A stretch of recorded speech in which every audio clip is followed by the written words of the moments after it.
আসসালামু আলাইকুম। স্বাগতম মহাগ্রন্থ আল কোরআনের ধারাবাহিক তাফসিরে। আজ থেকে ইনশাআল্লাহ আমরা পবিত্র কোরআনের 7 নম্বর সূরা সূরা আল আরাফের ধারাবাহিক তাফসির শুরু করব। প্রথমে আমরা সূরা আল আরাফের পরিচয় জেনে নেবার চেষ্টা করব। সূরা আল আরাফ এটি পবিত্র কোরআনের 7 নম্বর সূরা, 8ম পারায় অবস্থিত একটি চমৎকার সূরা।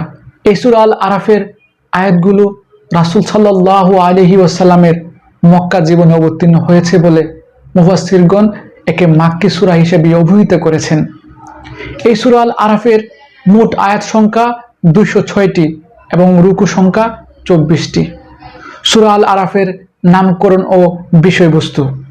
প্রিয় বন্ধুগণ, এই সূরাটির নাম সূরা আল আরাফ রাখা হয়েছে 46 থেকে 48 নম্বর আয়াতে আল আরাফ শব্দ থেকে। এই আল আরাফ শব্দের অর্থ হলো উঁচু প্রাচীর বা উচ্চ স্থান, যেখান থেকে এই সূরার নামকরণ।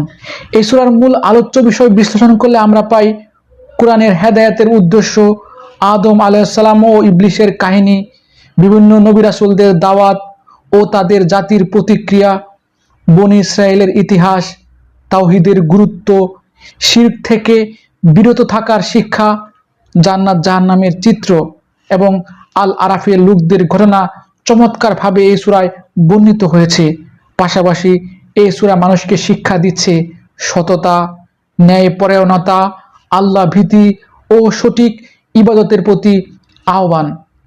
তাছাড়া এই সূরার মধ্যে আল্লাহ রাব্বুল আলামিন তার প্রিয় নবী হযরত মুহাম্মদ সাল্লাল্লাহু আলাইহি ওয়াসাল্লামকে ধৈর্য ধরে দাওয়াতের কাজ চালিয়ে যাওয়ার নির্দেশ দিয়েছেন।